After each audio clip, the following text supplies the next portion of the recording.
Welcome to Liberal 12th Man Show. I am Liberal 12th Man, just as much as you are as well. And that's why you're here to show the love and support. And I appreciate it. I have the Irishman with me today as well. How are you doing, the Irishman? Flying. Absolutely flying, man. Ready to go. Ready to rock and roll. I hope that everyone's doing well in the chat. I know it's I know MK wants some player ratings.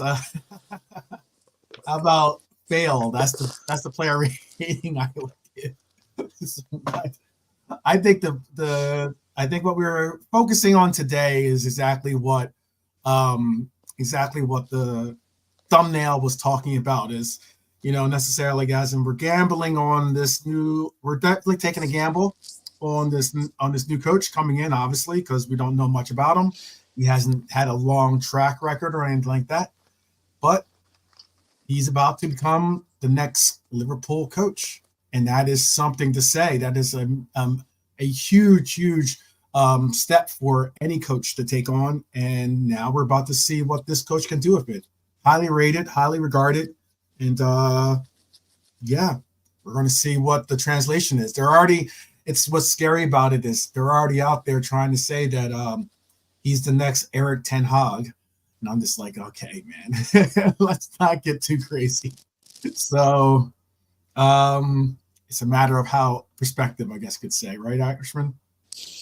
Yeah, the reaction has been pretty strong in some places. It's someone that, I don't think anybody was championing before that. So right. I haven't been overly, enthused by the response to it, because the amount of negativity that's gone around before he's even gotten in the door doesn't really bode well, So I think we need to really, if we do what we say we do and support the club, then if this guy is the manager, whether there's no reason out there why somebody could have a strong visceral disagreement as to why he should be the coach. For instance, he's an ex-Man United manager, or he's a failure at everything. So for as little as we know about him, we can't say that we don't know about him. So we can't also say, well, he's definitely going to be not good enough.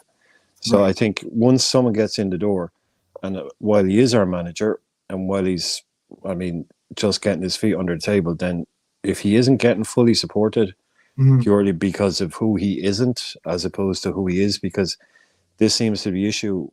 Hey, Bernie, this seems to be the issue with me here, is that it's more about who he isn't than who he is. Right.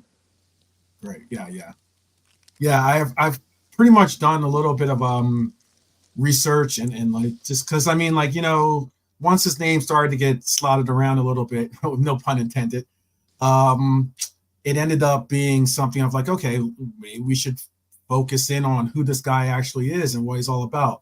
So I broke it down a little bit. I broke it down to basically the finances part of it. And then I also broke down the style of football. And then I have an even deeper dive into the style of football. And then maybe even we could possibly, pick and choose a little bit of like who we'd like to see possibly, with the transfers. Because obviously there's going to be some players that just don't fit with this type of coach at least in your perspective, so I'd like to get into that. So this is what we're going to do. So let me break down the first part of it, which is the finances. I know that some people don't like to be the accountants or whatever, yada, yada, but he is still contracted to Feyenoord, right? So, yeah. And that Feyenoord, right? How do you want to correct me on pronunciation? Both work, man. You can say Feyenoord or Feyenoord. Both. I say Feyenoord. Okay, so Feyenoord, till he's contracted with them till 2026. Big up Daryl in the house. Big up to everyone in the house too, by the way. MK Toe, Red for Life, Alexander, Dustin, Bernadette, Drunk Vigo, Psychedelic Shaolin. Good to see you guys all here today. I'm going to try to do as best I can so that like when you do get into some of these discussions, or into some of these things, you can kind of like, be like, oh yeah, I know this or I know that. So just so you know. So yeah, he's contracted to 2026, and what's very interesting about the difference between his contract and the for Amarin's contract, for instance, or even Alonso's contract earlier, was that this contract has no release clause. No, no. So, if we had made an offer, for instance, for Alonso, we would have looked to pay probably around 20 million, around somewhere around 20 million or something like that for him, in just to get him out of Leverkusen. And then even if we went for Amarin, we would have had to pay probably around 17 million just to get him from Sporting CP. So Hughes will have to negotiate a compensation fee for his services.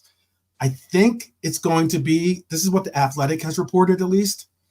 Liverpool's initial offer was 9.6 million. That's in dollars, actually. So I should put it in pounds. 7.7 million pounds. Okay. That was the initial offer. I guess I had to say euros too, because it's a Euro. It's an EU team. It's 10 million euro, basically. Yeah. 10 million euro. It's a nice round number. Yeah. So that would be what they want. So they'll be getting it in euros. Yeah.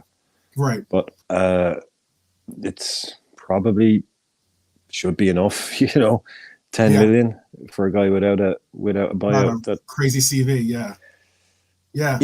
This idea of having to pay for managers is a new concept as well. But it's that's the world of football that we're coming into now, and it's kind of crazy. I don't know what they're talking. I think they're talking about bald guys in the chat. Saying he has a twin brother. Oh yes, twin brother. I got you. Yeah. So that's what we're talking about money wise. Okay. Slot style of football, though, is something slightly different than what you see with Klopp's style of football. I know we've all been, it's been close to a decade now of Klopp's vision and Klopp's intensity and Klopp's all these different things of conceptualizing of reshaping this club into the image of what Klopp thought was the proper way of going about football. Now we're about to transition, this is what I've researched at least. Slots teams are extremely fit. They're very organized and they attack in a specific way. As in his teams like to play in a 4-2-3-1 formation, high press, high intensity. If Slot were to use a double pivot, for instance, in the midfield, he could use Trent. I know that might get some people excited. He could use Trent in that pivot role where pushing him into that midfield. In addition to maybe put Mac next to him, or maybe even put Endo next to him, or maybe put Pachetic next to him, who knows? Personally, I would love for us to go out there and flash the cash and really bring in someone viable to be that DM for the future. But I'll save that for the transfer portion. I also wanted to know, so I'll break it down even further, and then we'll start to converse a little bit more.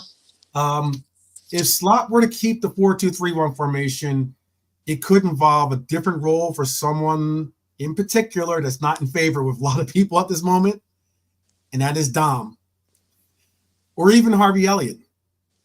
I mean, I think though one thing that you guys might not like to hear, some might not like to hear, most notably the Irishman maybe, is that it could suit players like Diaz immensely, this new formation.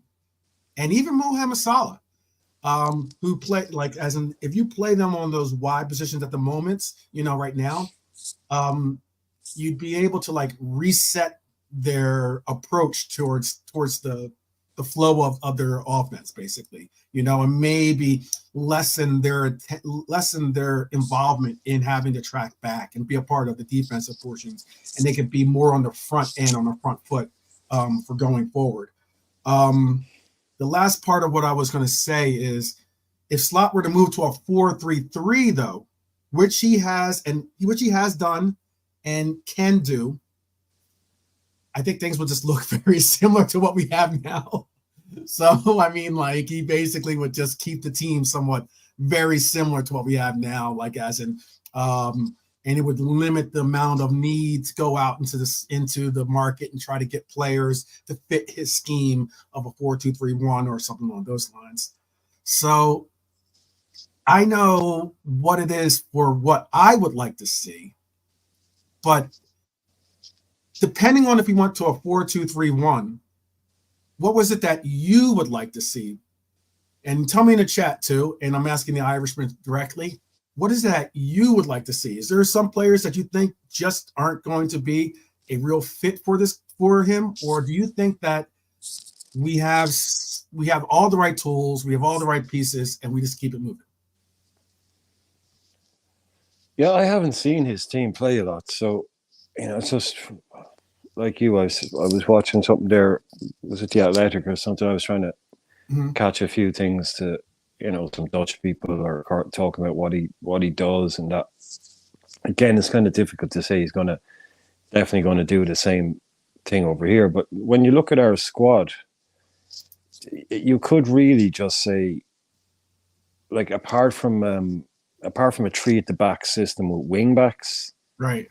I think any manager coming in that wanted to play any kind of variation of a 4-2-4 with a box, a diamond, even a 4-4-2, a 4-2-3-1. I think you pretty much, like, with the obvious addition of like maybe like one DM. There's players there, enough players to really make a good version of really any system. Like, even if, like, in a hypothetical world, he was told he could only bring in one player, but you could keep everyone, and you brought in a DM. I think we'd have the play if he wanted to go with a 4-2-3-1. We have players who can play that, probably more than a 4-3-3 at the moment, in my opinion. But if he wanted to go, maybe he might have a slightly different. I'm imagining his 4-3-3 might be a bit different to Klopp's, but similar. There's obviously, you've got the players there, because I said it a while ago. The next manager that comes in has one of the best squads out there now on paper. Of course, some of these guys haven't been. Daryl's right. We do need a new centre half. On paper, they haven't been great, but it's if you were playing it on paper, we do have enough players there to play any version of that system. And I think he shouldn't need to go out and buy specialists to make his system work. If you know what I'm getting at. What I'm saying is, I think he can be able to go out there and just buy what we need. Like you're saying a DM and Darrell saying a centre half, which I'd be saying the same. To go out and put in those kind of foundational players without him having to come in and going, oh yeah, but look, I want to do my thing, which means I'm going to need a winger and a striker and and a number 10 and yada yada yada. Because like you say, we have Sabazai, we have Elliot, we have Diaz, we have Nunes, we have Gakpo. They're all there. So he should be able to come in, get rid of maybe a couple of people that don't want to be there anymore or whatever it is, and not have to change. Like, if he wanted to do something, he shouldn't need radical surgery. So I think the players should be pretty much good to go for whatever system he might want, but with a couple of and like someone said there, like I like a manager that can come in and look at the squad and go, okay, yeah, I'll do that, because that's the squad that's there. I only have this and that, and then to tune it that way. So when you look at it, one or two, but yeah, hopefully he has the money to get a top quality centre half and a top quality DM, and kind of fix up that kind of defensive side first and go from there. Yeah, don't get me wrong, and I'm going to bring in the chat's comments right now too. But I was going to say, like, don't get me wrong, I don't think that DM is our primary first, our primary first concern come summer. You and I have spoken about this in the back office, like, as in my biggest concern at the current moment is center half. Start at centre half and then go forward to DM, and that's the first two names on the list for me. Yeah, but centre half. I know a lot of people were very, very were very, very, it's a welcome sight to see. Like, as in, look, despite, I even wrote this down, is that despite Klopp's words about LFC doing right by Matip, I don't know what that's going to mean and measure up to when the coach is leaving. Liverpool must, and I emphasize this, must target another center back for additional depth, like period. Like, as in, with Matip set to depart as a free agent, or possibly even if he were to get a year extension, but he's going to be basically recouping, recovering, and doing rehab the entire process, and not falling into the Thiago trap again.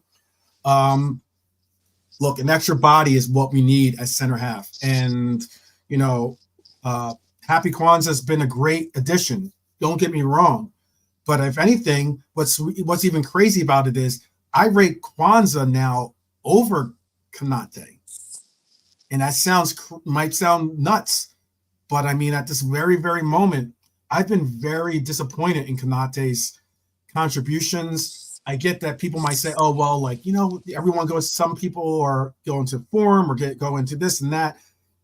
There's a difference with form when you are a attacking player, as opposed to when you're a center back. Like, to me, there's two different ways. Like, you can't have an off-form center back. If you're going to have an off-form center back, that means you're most likely going to have an incredibly out-of-this-world goalkeeper to keep those clean sheets, or this is probably not going. The difference is one can result in you getting a draw, the other can result in you getting a loss. That's my point. If you can't score, okay, well, at least if you have the center backs to hold down the line, yeah, maybe we can hold on to a draw. But if you don't have the center backs lined up and you're letting in goals, but then you can't score, the result is what we got yesterday. So yeah, that's just my perception. And I think that right now, look, there's Konate's got, I think, 3 years left on this deal, if not 2. I think it's 3 years left on this deal. And he is someone where I would give him another year. Certainly give him another year, but I would start to shop him in that next year, at least to figure out ways to get some type of real return for him. I'm not saying that that I'm totally done with them. More so, I want to just utilize the fact of getting someone more available and reliable. That's the only concept and thing is that you look at the difference between us and Arsenal, for instance. Their center back pair played the majority of the year together. They played the majority of the year, and that's why they're able to establish synergy, and they were able to establish a back line that knew how to function. I'm not saying that Kwanzaa or Konate aren't a good pair to have rotating and platooning at this position, but if Konate is going to be your guy, then hey, he's got to be available. In the sheer fact of what happened during that international break, where we rested him before the international break, so that he can go and play some freaking friendlies with France, okay? Then come back to the club and then get rested again for what was it? I think we had to play United that in the return match, right? When he got back. That's a concern, man. That's a big concern for me. Do you agree, or do you have a different opinion, or tell me your opinion, Brian? Well, the guys, the best ability is availability. Right. So if you've got someone like that was, when they were playing well together, they were beating out Gabriel and Saliba statistically. Now, since then, Arsenal have really, really tightened up. They've become one of the best defenses the league has seen in a while, to be honest. Mm-hmm. They've just scored 7 goals in their last 2 games without conceding any, and they played Chelsea. Mm-hmm. And they played a free scoring Wolves side. Mm-hmm. And a lot of that comes down to, obviously, their natural ability and quality, but the fact that pretty much every week they start. Week in, week out. Gabriel, Saliba. Mm-hmm. That is, if it's like, it's not just the one guy, it's the It's the guy in Virgil who has a different partner every second or third week, or Hmm. can't get a run of games, can't get a run of 15 games playing with the same guy. It should be that centre half pairing. You can't always have perfect injury records, but if you just have like a kind of a naturally fit player who doesn't get a bad injury, you should be looking at least 30 games for Hmm. your centre back partnership. You can't be constantly chopping and changing it. In terms of his ability, if he was to play every single week, we were only. I mean, people were. I remember doing it a while ago. Matic was in the team, and everyone was making the case for why Canale should be in the team. Right. Or Right. so we Right. saw how good he could be, but it's Yeah. just like it's so long now. It's like the thing with Nunes. It's like, how long do you wait for Nunes to click into gear? How long do we wait for Canate to just be able to stay fit for half a minute? You Right. know, Right. how long do you wait? No matter how much we love these players or want them to succeed, there's a time limit for what a club can give to a player.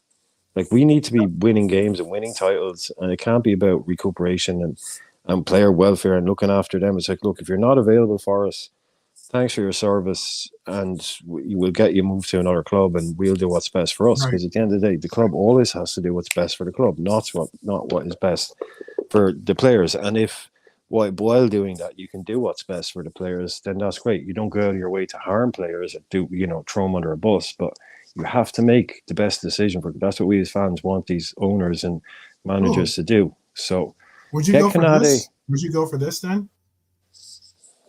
What's that? Go for what? There's talk of swap deals never happen, Dara. Come on, you know that, man. You know, Dara. Swap deals never happen. Never, ever happen. Straight up swap. Not when they paid big money for a player. You might be able to get an exchange, yeah, but look, they just straight the days of it. Like, when was the last time there was actually a straight swap between two Right. teams? It just Right. doesn't. There's so much money invested in these players. I could absolutely see him going back to France to PSG. Definitely. I think we want but Ugarte, is he not a defensive midfielder? No, Hmm. I thought Ugarte was a defensive midfielder, so I'm not really sure how that helps us. You Well, know, we apparently we are looking at the center back from Sporting, what's his name again? Igart. No, wait, it's Ugart. It's Ugarte is a guy that was at Sporting and went to right, PSG last season. The defensive right. midfielder, the Uruguayan defensive midfielder, isn't he? No, it's I Oh, wait, Ignacio. Ignacio. Yeah, Ignacio, right? he's Yeah. yeah. So if you put the two aside, like I'd be with you. I'm not in a rush to get rid of Canade because he's a rock solid player when fit. Really rock solid player when fit. So Hmm. if you, but it is the biggest for me. Matip is pretty much even if he isn't gone, he's pretty much hasn't played in a year, and he's going to be in his mid-30s. He's only a backup at this stage, so you need a new face in the door, Right. especially someone like the age of kind of 25 kind of thing, 25, 26. It's a kind of established. Whether we go that high in age, I don't know, Hmm.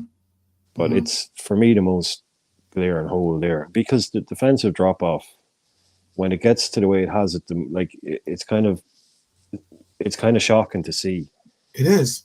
These So numbers right here is really, really emphasize that point by Realism Jarrett. I mean, minutes by Kanate this year have been 2,600. Saliba 4,100. Let's just I'm rounding off mm, 4,100. Um, Gabrielle 4,000. VVD 3,700 and 3,700. Um, Saliba hasn't missed a beat. Or like no, he Gabriel, hasn't. Gabriel, He hasn't. his And I think numbers are Gabrielle has actually played better than Saliba this year, to tell you the truth. yeah, but his numbers are only down because he missed the first 4 games of the season. Hmm. Whatever was going on, he wasn't injured. He was benched. I remember because Yeah. I just remember anyway. And then he got back into the team, and he has. So if he'd started the season, he would have basically played all the games as well. He's been fit the whole year. He Right. came in the 5th game, and he's been in the team ever since. Right. He's matched them minute for minute. They just haven't missed the beat. Ben White as well. He's pretty much played every game. Mm-hmm. Let me bring in some of these comments from the chat here. Bernadette says she read he sold 16 players last year to raise money for Feyenoord. Excuse the spelling.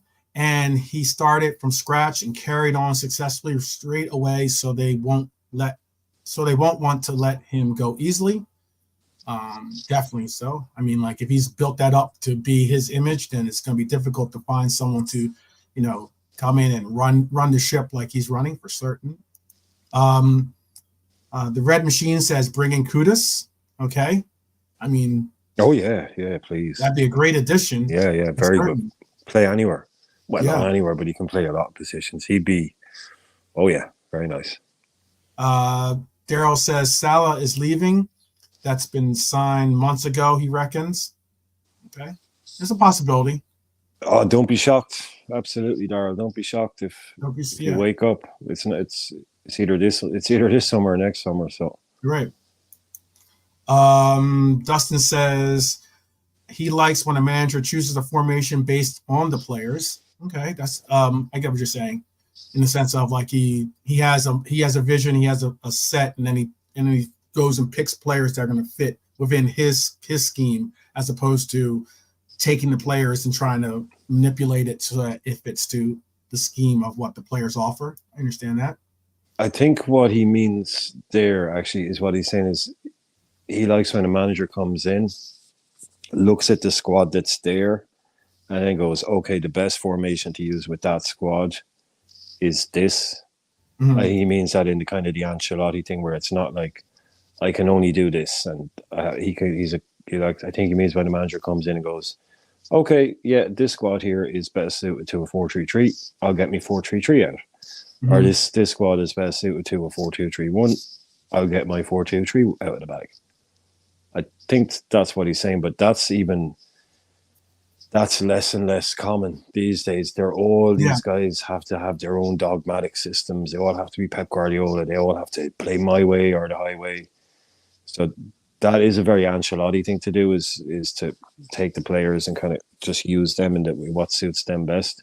But yeah, everyone now I'd imagine this guy, it's very systems, but hopefully he allows room for a little bit of flair and individuality in his play, but we'll see.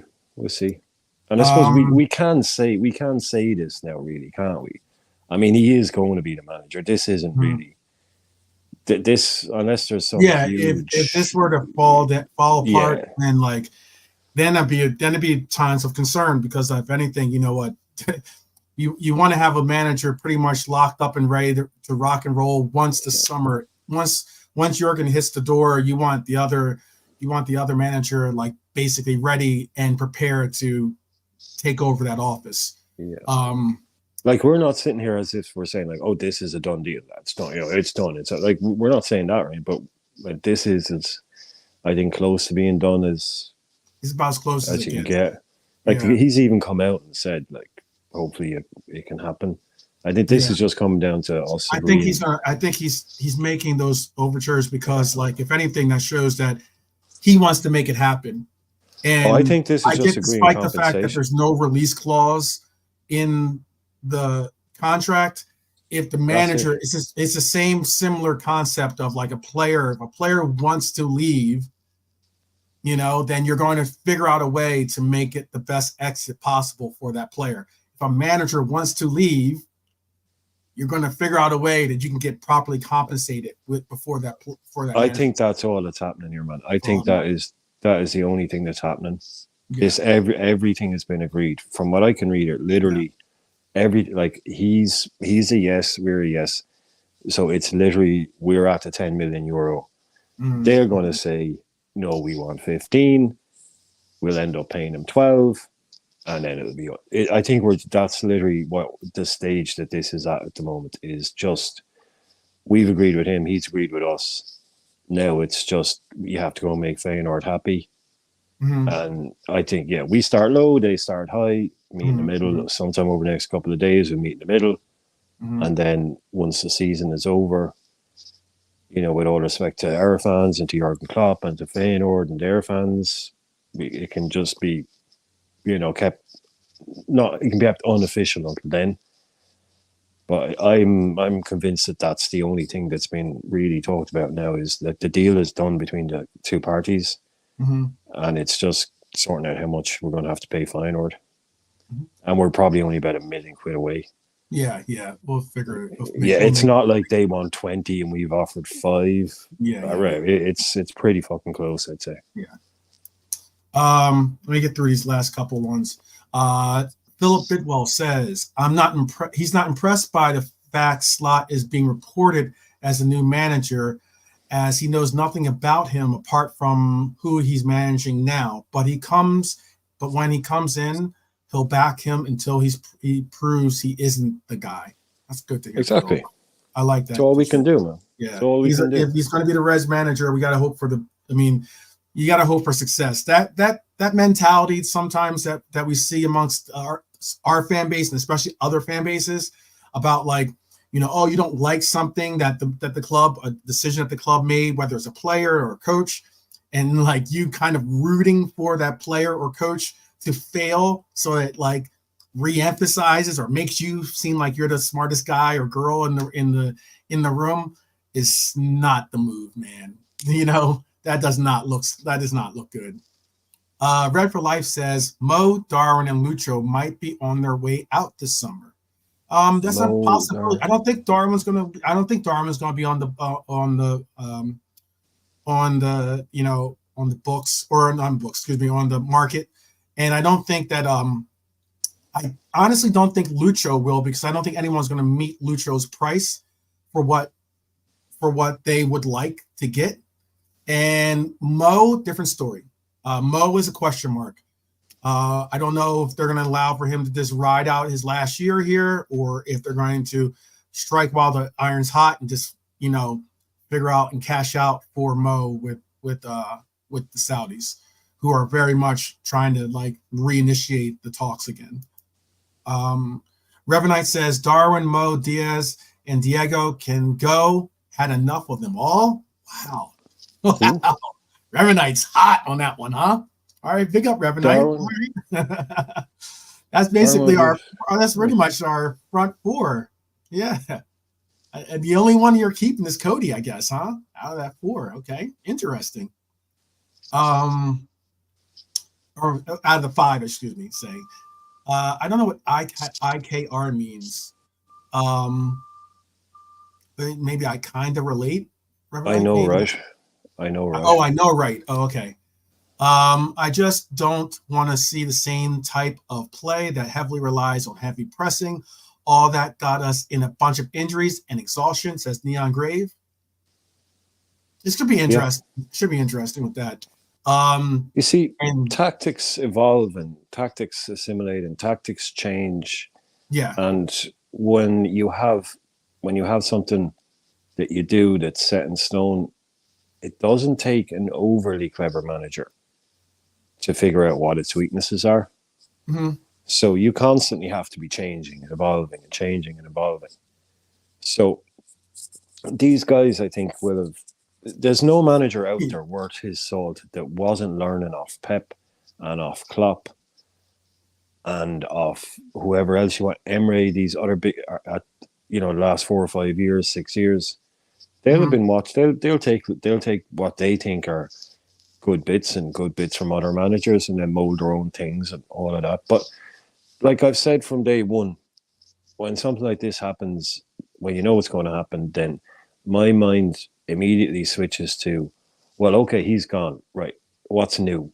What are we going to be doing? I'm always excited by the newness of it. Not that I'm always wanting someone gone to do something new, but it's when someone comes in, it's really interesting to see, just a new way of playing. Yeah. Oh, yeah, absolutely. It's going to be interesting because, you're going to either quickly fall in love with it, or you're quickly going to end up saying, okay, this guy's not it for me, and you're going to quickly hate it. But Edwards isn't stupid. Isn't stupid. He's not. Realistically, he does. Yeah. I always say when it comes to Edwards, or it comes to just FSG in general, there's a big influence in their decision makings. If you have a concept, just go watch the movie Moneyball, and you'll Did you basically get a good concept, at least a basic concept of did what it you is. rate that movie? Huh? Did you rate that? I suppose I know you're an American, so it's your like. I thought it was good. Right. I didn't think it was like earth-shatteringly brilliant or anything. I mean, it was a good film, but I mean, is it a little bit overrated? Like, I think it was more so about the fact that you got to see a very, very, very controversial um, controversial approach towards baseball, especially. Look, baseball is one of the oldest pastimes in America. Okay. So, there's some very, very traditional roots here for baseball. So when it comes to you going into a room with some nerdy style guy from Harvard, sitting there with this calculator and a freaking, notepad or something like that, and he's sitting on the side, and you got a room full of guys that all they do is like watch baseball. That's oh, all they do. they brought that across very well. What's your Noah? Yeah. Noah something, isn't it? Mm-hmm. Noah. Yeah. Noah. Mm-hmm. What's his name? Noah thingy. Jonah Something. Yeah. Yeah. He was the stacker. Yeah, the nerdy guy, wasn't he? Mm-hmm. Yeah. And then Brad Yeah. Pitt was Billy Bean. And yeah, he is. He's in it for like Justin. He's in it for like 5 seconds, isn't he? John Henry. I mean, it's like it's a real cameo. Like it's he does. Yeah. Yeah, he definitely is in it, and he shakes his hand, and I think he has one line in it. Yeah, it's because why I say I like the movies because it's what they did. They couldn't get Billy Bean, but they ended up saying, okay, we're going to figure out how to emulate Billy Bean's vision. Because let's not get twisted. Look, the Oakland A's play in it. I know you guys, some of you don't want to hear about baseball probably, but I mean, it's just the analogy. That's all I'm trying to bring out.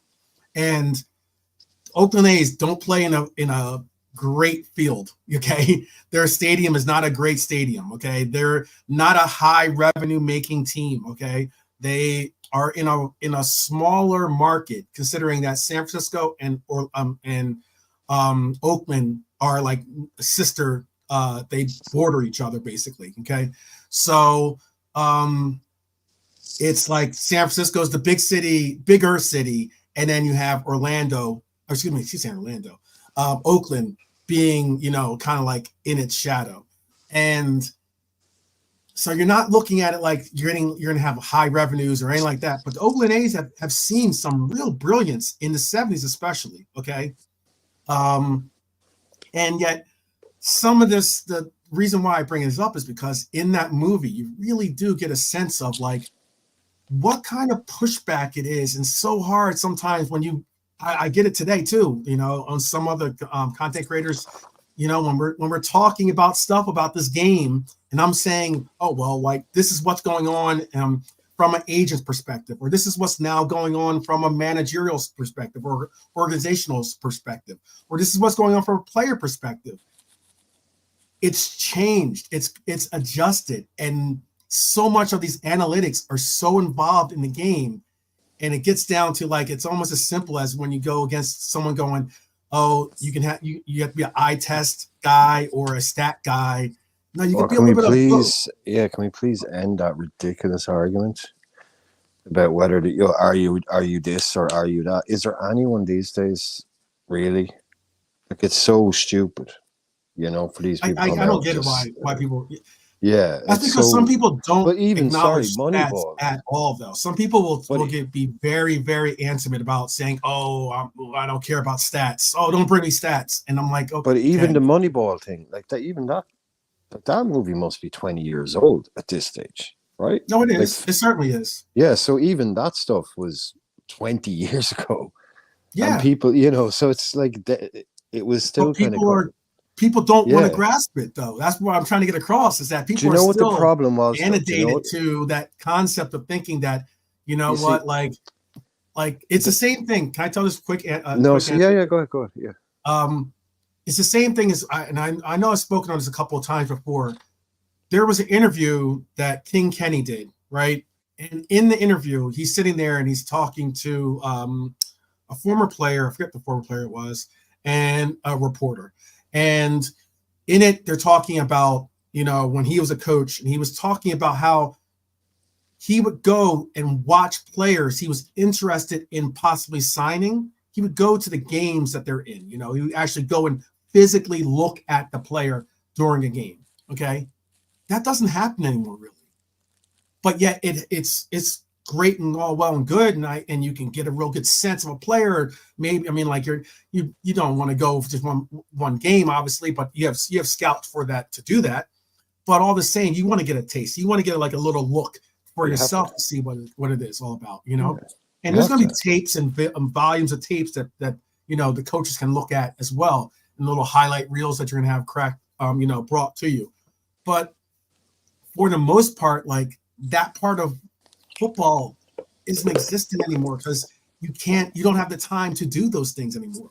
Well, they may have the time, but you also just, like, Mikel Arteta cannot just go and watch a Villa game, or Klopp can't just go and watch the Villa game without being like in disguise, because straight away it's like, right, why is the Liverpool manager here? Right. It used to happen all the time back in the day. Yeah.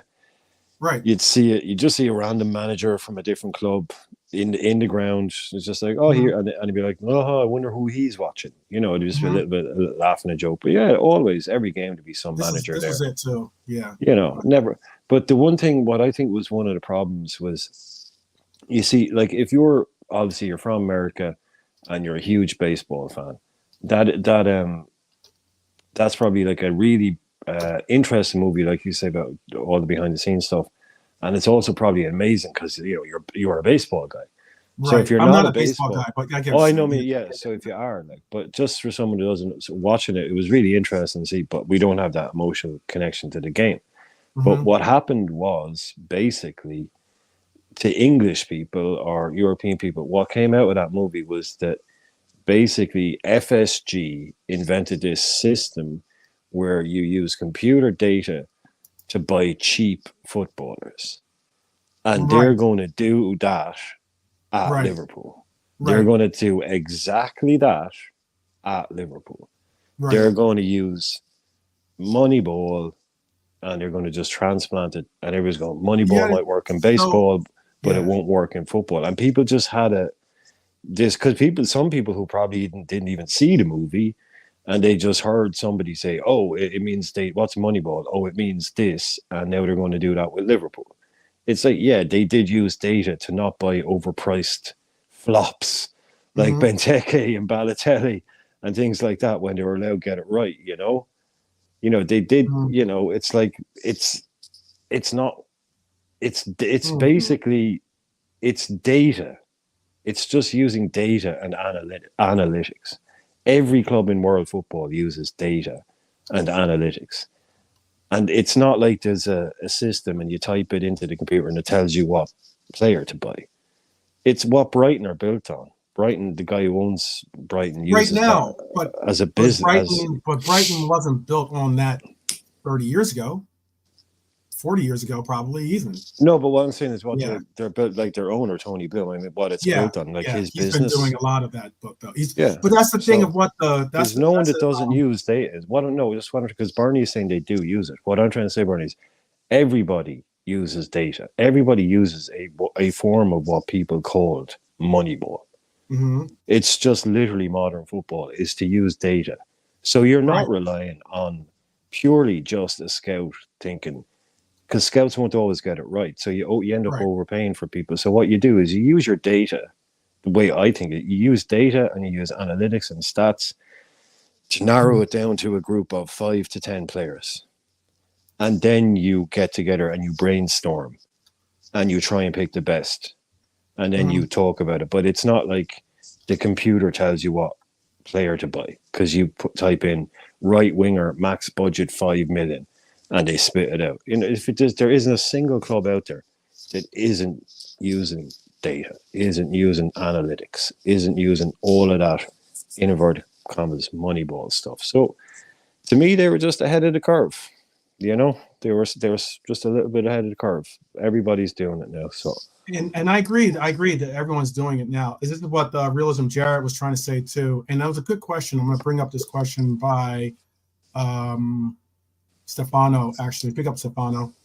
But Realism Jarrett said he was with Tim Sherwood. Also, English clubs had their managers buy players in Europe. The sporting directors now do.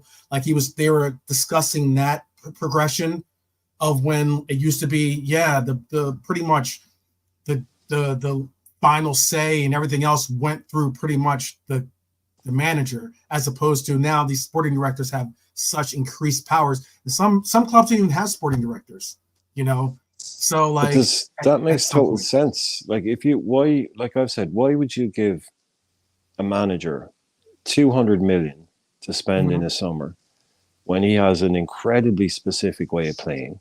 Just say again, Antonio Conte, 3 centre halves, wing backs, right? Why would you go out and buy players who can only play wing back and only play centre half, and then the following season you sack that manager and you bring in a guy who only plays 4-2-3-1 and doesn't need wing backs and only needs 2 centre halves, not 3? You know, so that's why you have a sporting director who makes sure that you're, regardless of who the manager is, that you're not just basically buying a load of players for manager A, then manager A leaves, and then manager B. So you keep, it's what they praise Barcelona for. That's the reason Cruyff said, you play the same system at La Masia from under 10 right up to the senior team. Yeah, I understand. Because so it's like you've always got players who are built into the way that they play.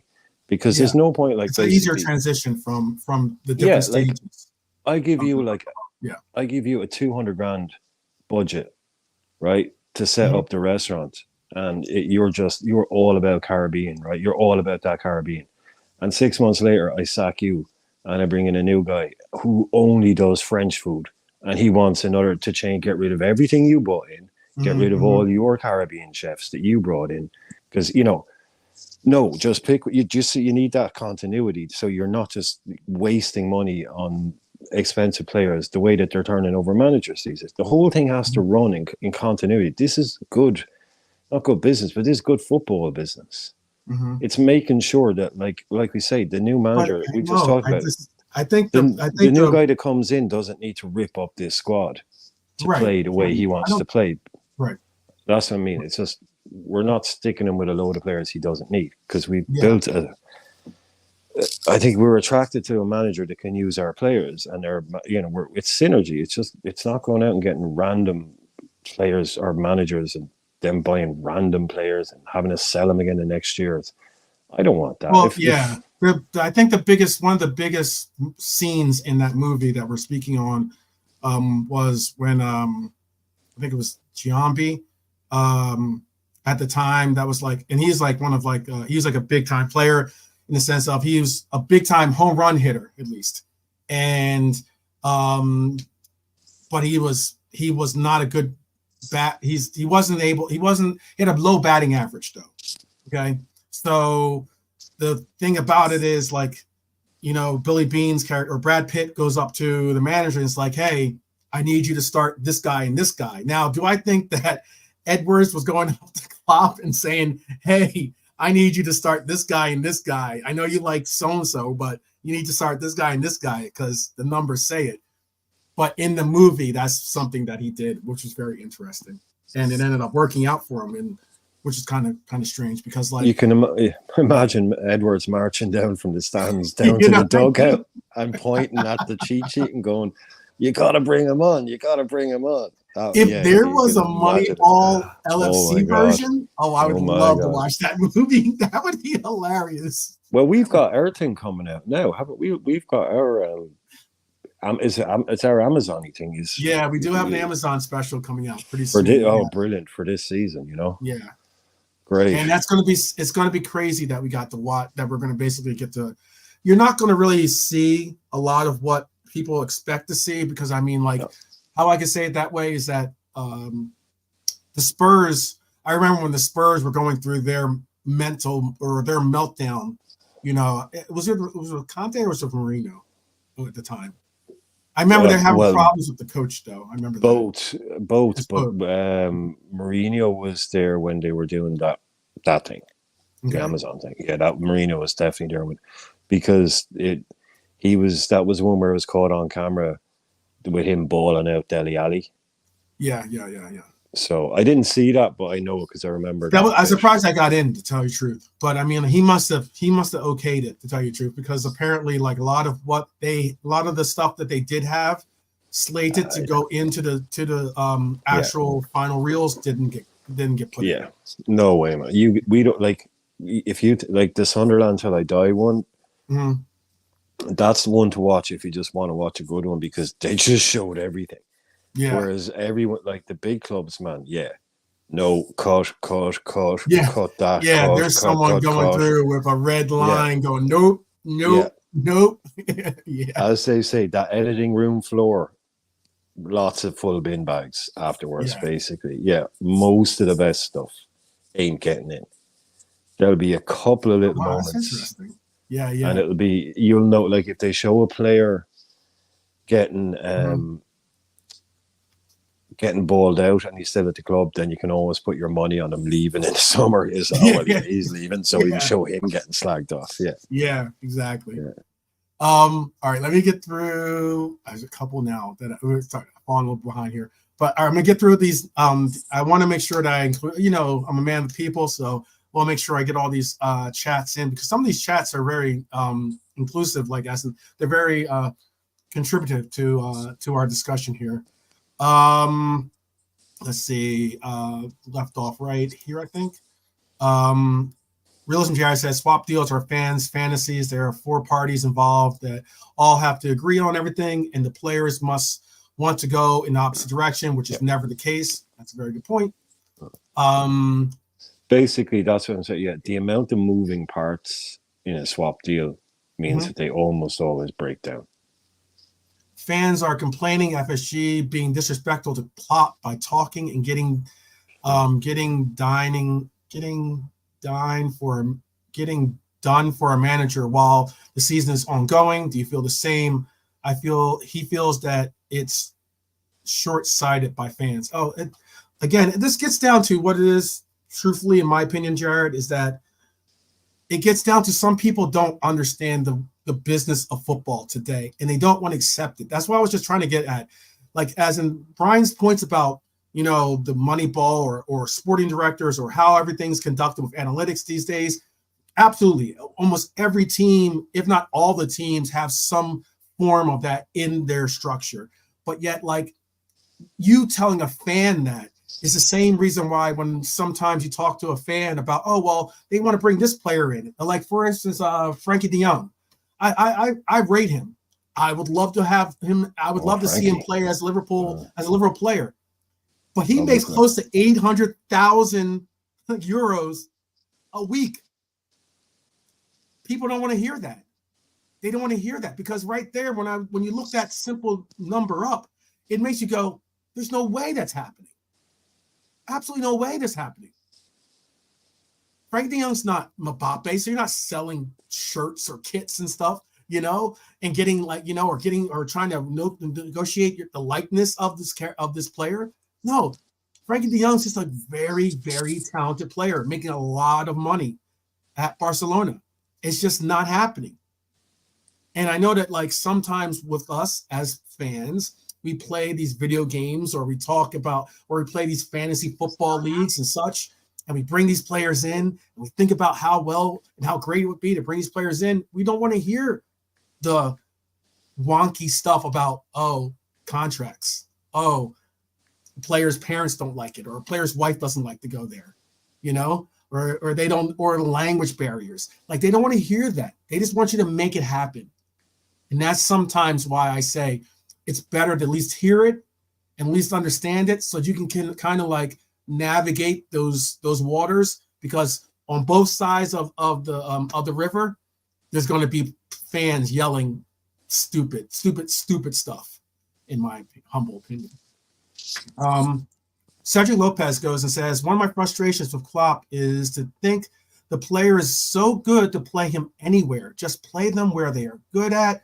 Might be more productive. Ooh, okay, I think Cedric's got some people, some particular players in mind with that comment. One of my frustrations, Klopp, is I think player is so good to play him, just play him where they are good. Like as might be like more everywhere. productive. Yeah. So who do you think has been played out of position to their detriment? Then, I think most notably he's probably talking about maybe Cody, considering that a lot of people have been really up on his play at left wing instead of like him being right mid or left mid or right wing striker. Like he's been pretty much all over the place. But rather than shuffling around, just give him solid runs at left wing and see what happens. Trent maybe Trent. Maybe he means Trent is so like just stick Trent at right back and do that.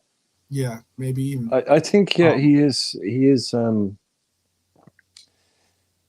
I think he's in the weeds a bit, Klopp. I think he is over. I think he's been overstretched a lot this year. But I think, it's okay. It's not a joke, Jar. But you put me on the spot, man. I think he's put players in some positions that we just can see now that they don't really work. And I think mainly Szoboszlai and the constant change in the Gakpo. But look, I'm not going to be too critical of Klopp at all because he's had a lot to deal with this year. He really has. And at the start of this year, when we look at last year, at the start of this year, as much as we don't like to say it now, we would 100% have taken a trophy, a cup, and Champions League. We would have taken. Now, I said I backed us to be in a fight for the title. I did because I thought City might drop off. But if you'd said, because when a club our size drops out of the Champions League, it's imperative to get back in immediately. It's so important to not go 2 years in a row out of the Champions League. Trust me, Chelsea. If you want to case in point, look at what's going to happen with Chelsea. Especially if you're trying to get us to spend the money that Chelsea spends, even remotely spend the money that Chelsea spends. Got to be figure out quickly that with the PSR rules and stuff like that now. That's just not the move. We have to get you. We have to be a like fixed on fixture for top four always. That's the minimum that we have to start conceptualizing. I'm not a gag machine, Jared. I don't have jokes written down. I'm not like jokes? One of these stand-up guys. I don't have no, I know, man. Yeah, I know. I am not. I don't know about that. I am not your performing monkey realism, Jared. Look, if I don't know. If I think of one, you never know. If you ask nicely, he'll bring out. No, he has. But he'll bring up his warm-up set or something. I have questions. I have trivia questions, but I don't have jokes. He does have some trivia. No, but we all look. We're trying to. We are. I think you may have noticed we haven't talked about last night, and that's not coincidence. Exactly. It's not like we've forgotten about last night or something. Last night. What happened last night? Yeah, anyway. We're trying. Yeah, he wants to lifting spirits after last night. Well, we're trying by just pretending last night was a fever dream. It's just no. We're talking about different things. So, what were we actually talking about there? Yes, I'm bringing up Bernadette's comment here. Bernadette says she thinks Klopp tried a plan B. We were predictable, and he wanted to confuse the opposition, but he just confused our players. And our winning formula went out the door.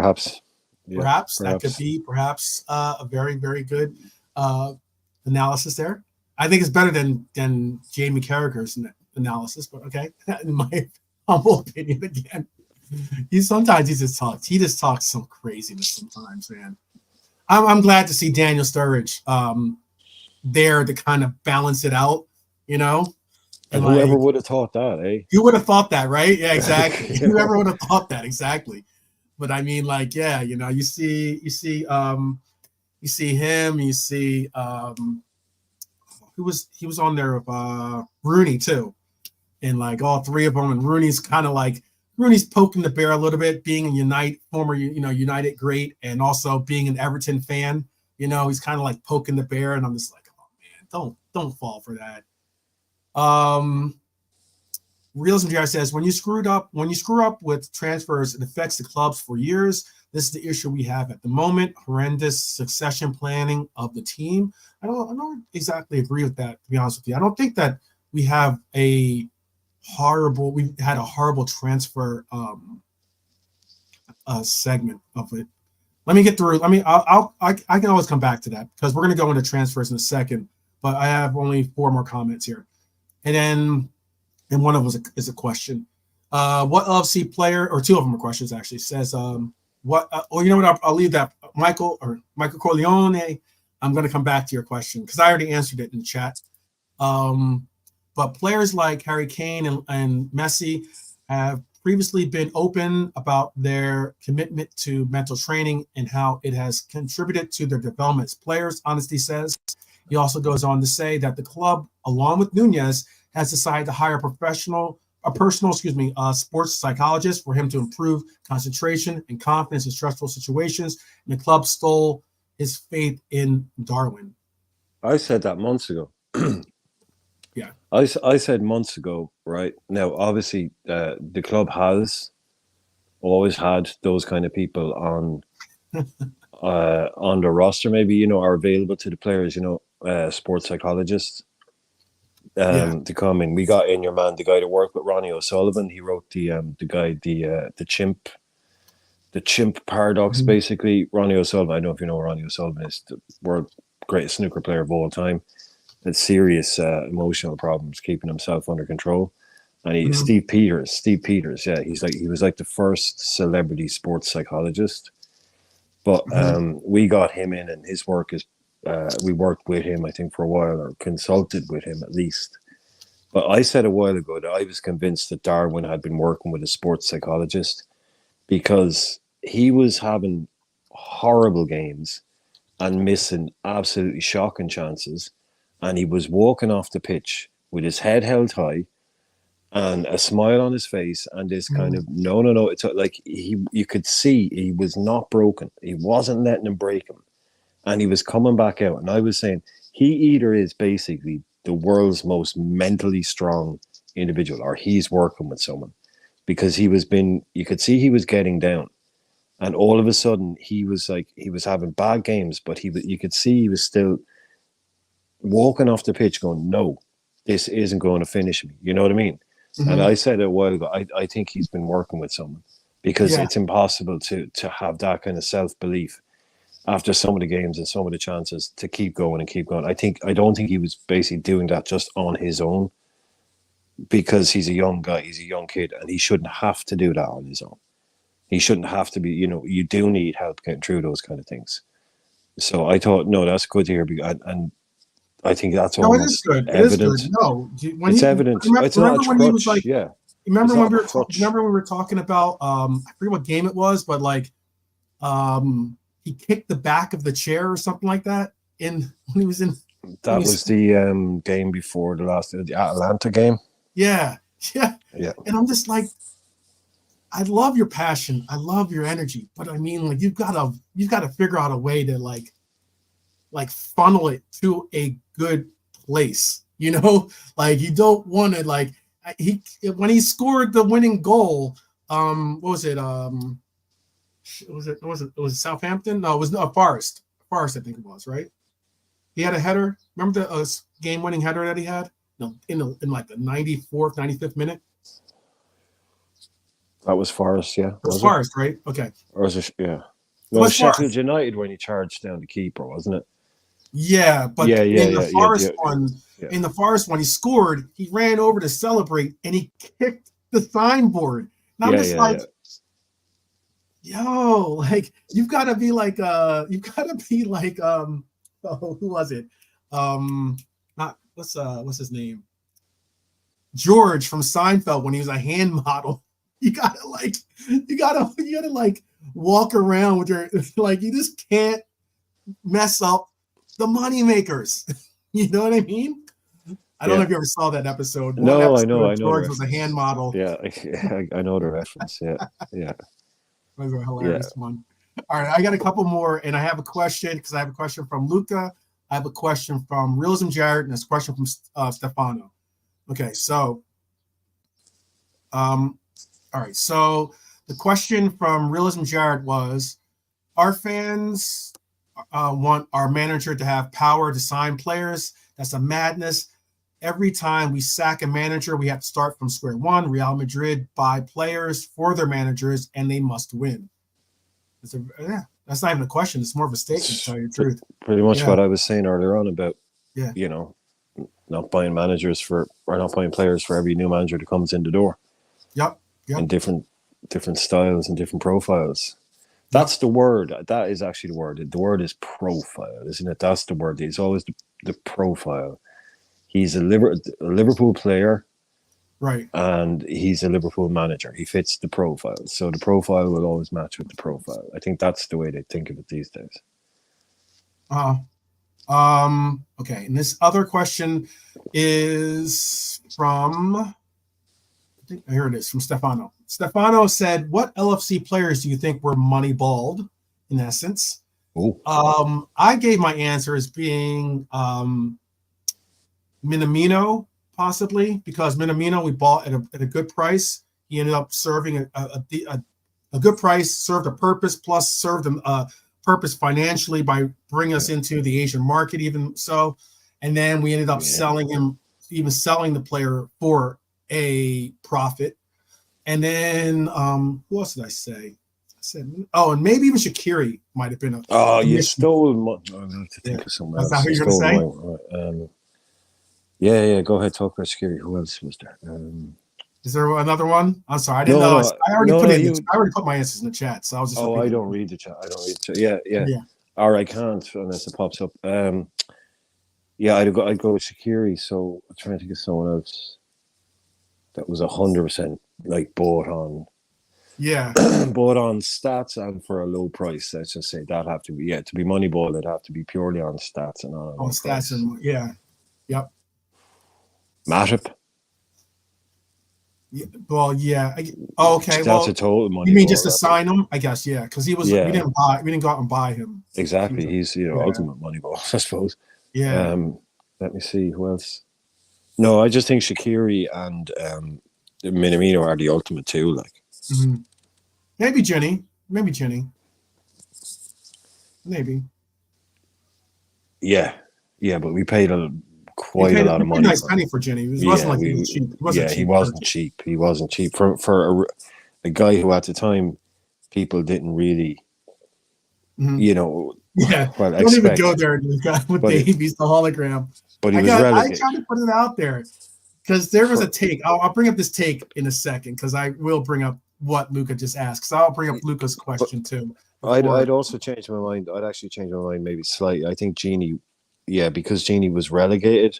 Right. And because of the price that we paid for him, for the fact he was relegated, I reckon we wouldn't have paid that price if the stats didn't say that he was worth it. Yeah, so I think that could almost come in under football Moneyball, as in using the stats to tell you that it is actually worth paying that much, as opposed. Do you get what I mean? The difference. Yeah, totally get what you mean. Yeah. So using the stats to go, well, look, we could go 60 million on this kid.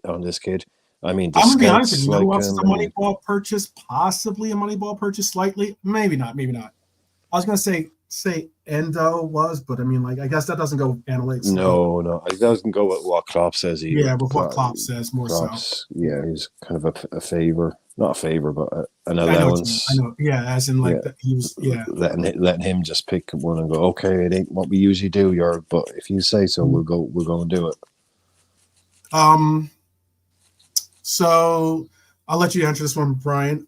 Big up, guys. Keep up the positivity. Off topic, but thoughts on the Cornetto trilogy? I'm sure Brian knows what I mean if you aren't aware. 12th.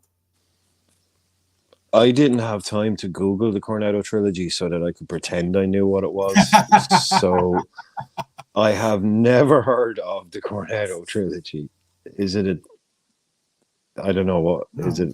Does everybody know what this is? It's just like literally never heard that before. Is it something? And I'm worried as to what I should know what it is. I mean, I know what. You know why you probably think knows what it is, isn't it? Cornettos are ice creams. It's Shaun of the Dead, Shaun of the Dead, Hot Fuzz, and The Oh, World's End. Those three yeah, movies yeah. are the Cornetto trilogy. Okay. Now I know what Good you. movies Now I too, know by the what way. you Shaun mean. of the Dead is good. There's a lot deeper meaning behind those movies too, by the way. There's some pretty deep. There are some deeper movies, and then also the way they tied them together somewhat was like it was pretty cool. I like that series. Well, they're movies made by movie geeks and movie nerds. Yeah. It's like they're the English Tarantino in a comedy sense. You know, I Tarantino was was I was gonna say the movie, you definitely gotta expand on that one. but yeah, no, the movie nerd. Like, That's Tarantino. Oh he my was a God. movie nerd, that made Yeah, movies I know because you he mean. I loved know. movies and he made kind of homages. All their stuff is like homage to stuff they love. And Yeah. one of my What was the one with the alien? That one was good. Where like it that's was it's the name. It's Seth just the Rogen name of the alien. was the Yeah, voiceover for the alien in that one. it's just What the was name of the alien. Whatever the alien's name is the name of the movie. Paul. There you go. It's Paul? Paul. Okay. Yeah, Shout but out to Psychedelic Shaolin. Big up. you see, the thing is, they starred in this thing called Spaced, which was a massive hit cult sitcom in the Mhm. UK, which is all about that, how they're just basically movie nerds. And it's all based on being movie nerds. And that was huge. So they got popular doing that. It's Simon Pegg and Nick Frost. Now, that's the background to all that. And all those movies, yada, yada, yada, great movies. You couldn't pay me enough money to watch Simon Pegg for 5 minutes. I cannot even look at Simon Pegg, let alone watch one of his movies. I cannot stand the guy. So, no, I hate the Cornetto movie trilogy. I hate Paul. I hate Hot Fuzz. Oh I wow. hate all those movies. Because Wow. Nick or Simon Bloody Pegg is the biggest dick on the planet, man. He is a Okay. complete dick. Some of the stuff he's done, The views of the Irishman wow, man. do not We do represent not. No, no, this no, no. channel at the I moment. gotta tell yeah, Simon, if you were planning on coming on, Simon, just hit 12 man up. This is not a personal thing. I'm sure you're really offended that this guy doesn't like you. But you can come on. I'm sure you're a massive Liverpool fan. You can come on and chat football, and I'll just disappear in the back for a while and watch some good movies. Oh wow. Wow. Ouch. You might have just alienated yourself from a couple of people out there. What did Alex say? Sorry, I missed it. What did Alex say? I didn't see. What did he help About this himself? maybe about how we sold Mane and Minamino for No, but Darwin. what were you saying? Oh, that one. No, what you just said to him. You said something. He may have Oh, outed him and because he said alienated he was himself. talking about. I think he was saying that nothing that he's done with Darwin. He just wants him out. Oh, okay. No, I know. Like, I'm not necessarily Jared. I'm not really a hater. It's just like I like your man is really good. The Simon Frost guy. I really like him. He's funny. He's the bigger, the heavier guy with the dark hair. I like him. It's honestly, it's just your man, Simon Pegg, and it's not even from the movies. To be honest, it's from that thing Spaced. Because I used to go out with this girl, and she just never shut up about him. She just thought it was the best thing ever. So you know how Oh, that stuff now we goes. know. Now we see. But she did. But I mean, and she didn't even fancy him because she was like, I mean, it wasn't even that. She just thought he was the best. She just never shut up about this guy. And I watched it once. I was like, he's a dick. You got Yeah. Simon Pegg. You got Simon Pegg. PTSD. Yeah, PTSD. No, but he's look. Everybody says it in the chat actually that he's actually kind of annoying. I had good movies, but he is actually a bit annoying. He's a bit of a dick. So I ain't the only one. I don't think that Coutinho counts as Moneyball. Yeah.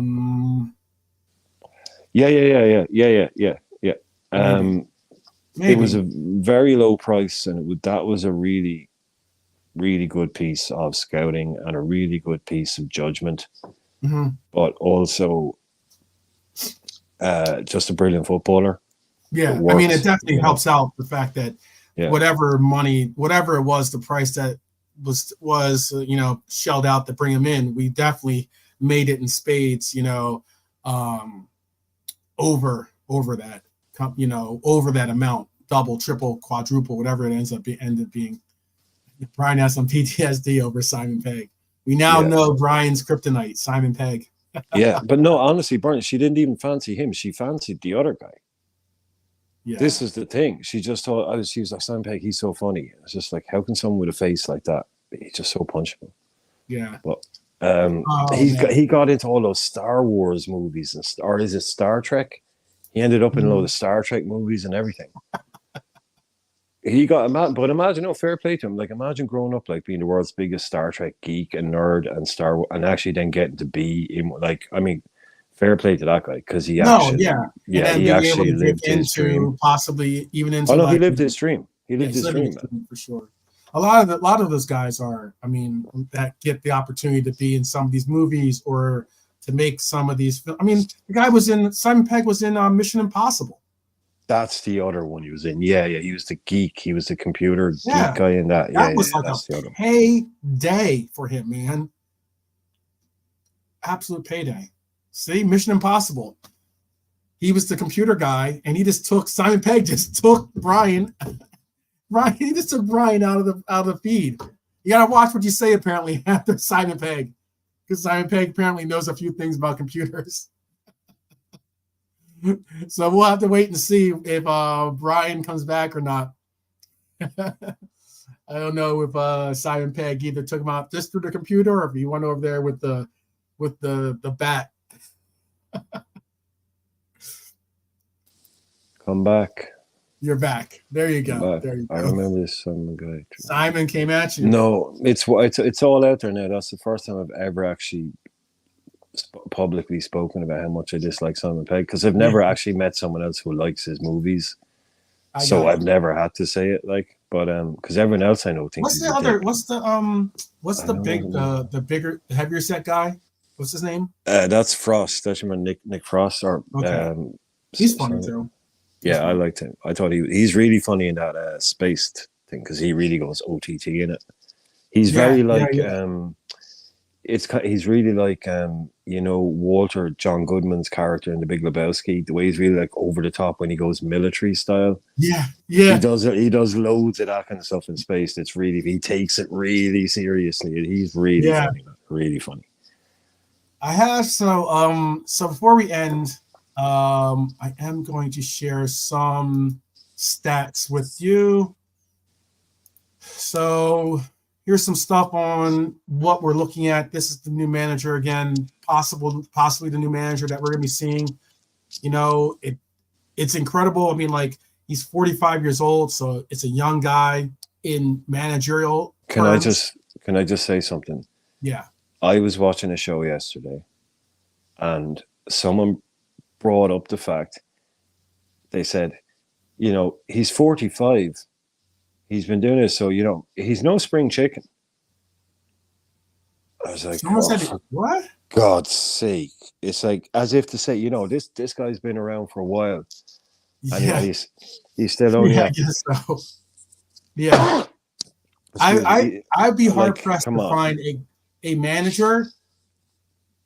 I think you'd be hard pressed to find a manager in today's game that coaches a top flight team. I mean, like a top tier, top flight team that is under 40 years old. But it's like it's kind of the idea was like, if he's been around this long, how come he's only at Feyenoord? 45 is young for a manager. 45 is young. It's really young for a manager. It is extremely difficult to get your badges in when it comes to like trying to become an actual manager. And on top of that, it is not exactly the greatest. It's not the most level playing field, to say the least. And if you want this CV manager, when it comes to getting a managerial job, if you want this CV manager that everyone wants, they're going to be 60. Yeah, Mourinho, 59, 60. There's a reason why Roy was given, despite him going on close to 90 years old or something like that. Okay? He's 125 apparently. I guess he could be. Yeah. I thought he played Dracula. Didn't he? No. I know that is actually literally a fact. He is the Right? oldest man in England. Yeah, but I mean, like, you got to think about it. Like, here he is getting these jobs over and over and over and over again, despite the age. And there's a lot of those managers that are out there that it's a little bit of like I'll say, I'm trying to think of the best words to put it. It ends up being not exactly the greatest playing field when it comes to trying to get younger talent involved in managing. You have to have some real. You got to be definitely hooked up, to say the least. But so, what do you guys think, though? What do you guys think? Are you excited about? How about this in the chat? If this manager is our next manager, tell me by putting a 1 for you are optimistic, you're happy and optimistic, or put a 2 saying thumbs down, you're pessimistic about this. This is a bad move. So I'd like to just get a little like impromptu survey. Thumbs up, thumbs down. Yeah, thumbs up, thumbs down, basically. What's your evaluation in the chat, if you guys can? And yeah, and if you don't have a emoji, if you can't find the emoji, you can put 1 for thumbs up, 2 for thumbs down if you don't want to do that. But either or. I'd like to know. I'd like to get a good read on like what's the percentage of people that are actually like cool with this. You see, this is where we are now, isn't it? We're in this area where it's not a wasteland. It's not like I've been saying.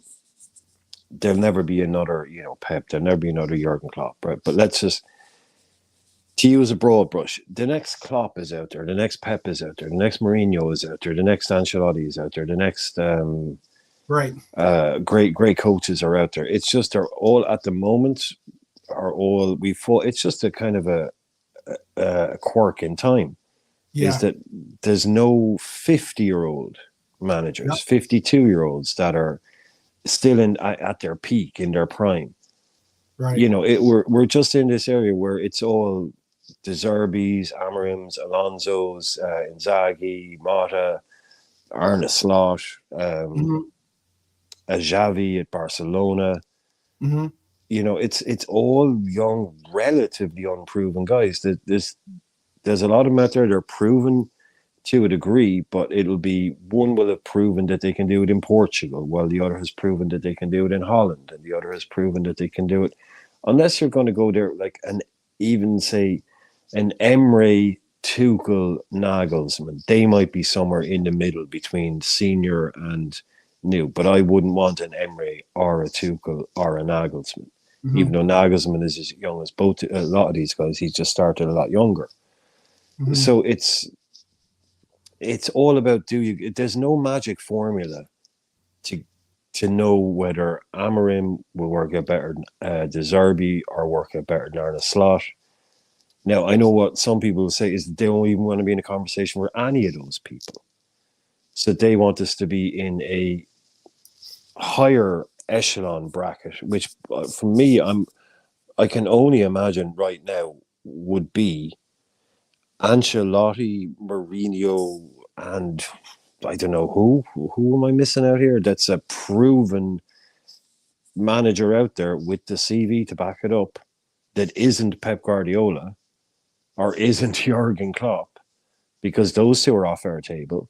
So who is this guy that's out there that if we don't go for this, because I can only think like the most senior decorated manager out there I can think of now that isn't a Mourinho is basically Unai Emery.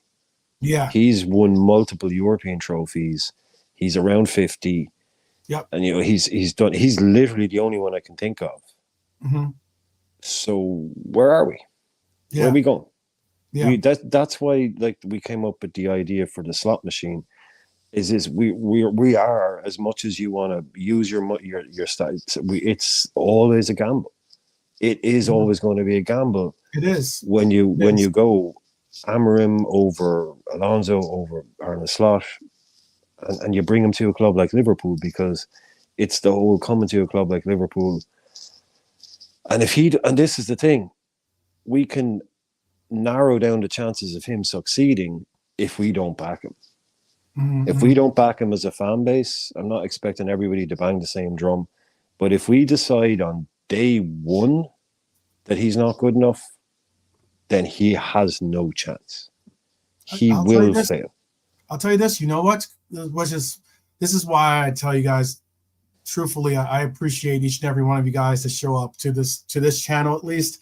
It's certainly a distinguishing feature between those that usually come and congregate here, is that you guys are always like, you have the right, as some of our other friends use the word, minerals, for what it takes to be a Reds fan, because you guys are all putting in so far. I mean, I've seen nothing but ones. There are some that are on the fence, but they're still optimistic. I know that Philip, for instance, gave his answer of, he said he's not either thumbs up or thumbs down, but he gave his answer saying it doesn't matter though. If he becomes the next Reds manager, he's going to support him, and he's going to obviously give him time to do what he needs to do to either prove him right or prove him wrong, which is really, really cool. Because I mean, a lot of forums that you're probably going to go to, you're not going to see that kind of optimism or even like that kind of just patience per se at all. It's going to be like some idealistic style of you got to win now, and if he's not winning the quad, he's not my coach, or something crazy like that. Yeah, I'm glad to see that this is the forum that we're creating here, which is really, really appreciative to see that we got some really cool people in the chat. There was another comment really quick. I think it was a question for you, Brian. Let me see if I can find it. It's not from Frank, is it? No. Not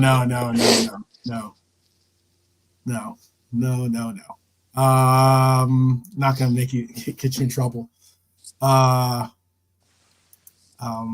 Because this is what I think Dustin asked me, how you pronounce his name. I did it phonetically so that you can, to be able to pronounce it. But his last name is just spelled like you see it, Slot. So thus the slot machine. Thus the reason why, Off to Vegas, boys. We're off to Vegas, people. We're off to Vegas. What happens there stays there, huh? Yeah.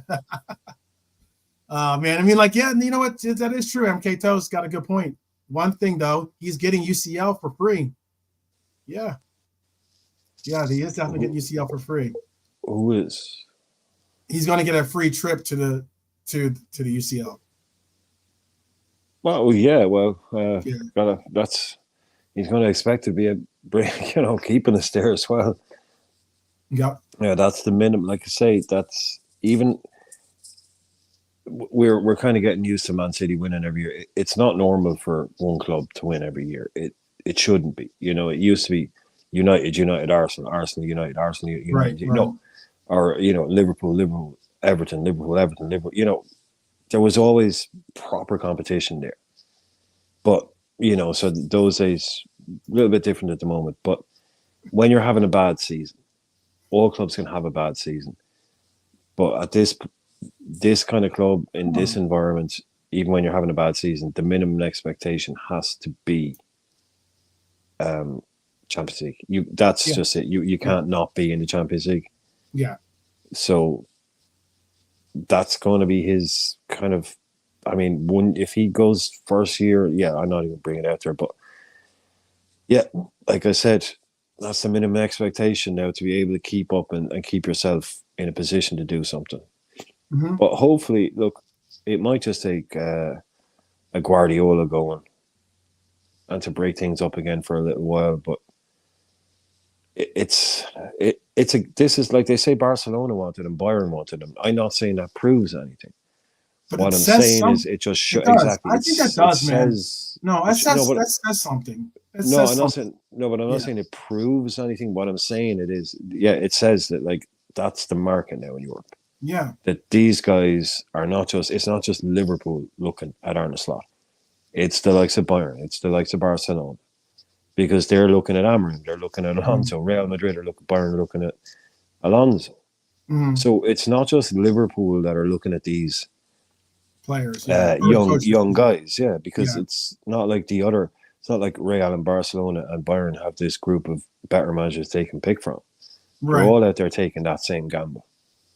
Yeah. Or they're doing what some coaches or some organizations are doing, which is the same thing. It's very similar concept of what you see with the players that we spoke on earlier about developing the players into being able to know the system and know that this is the type of football that this club plays concept, so they're able to transition easier. They're also putting in coaches in different levels so that these coaches can come in and learn possibly at like a U21 stage or something along those lines. And it's less about the concept of, oh, this guy isn't a good coach. More so, you're going to teach them the system. You might be able to progress through the higher stages through the system.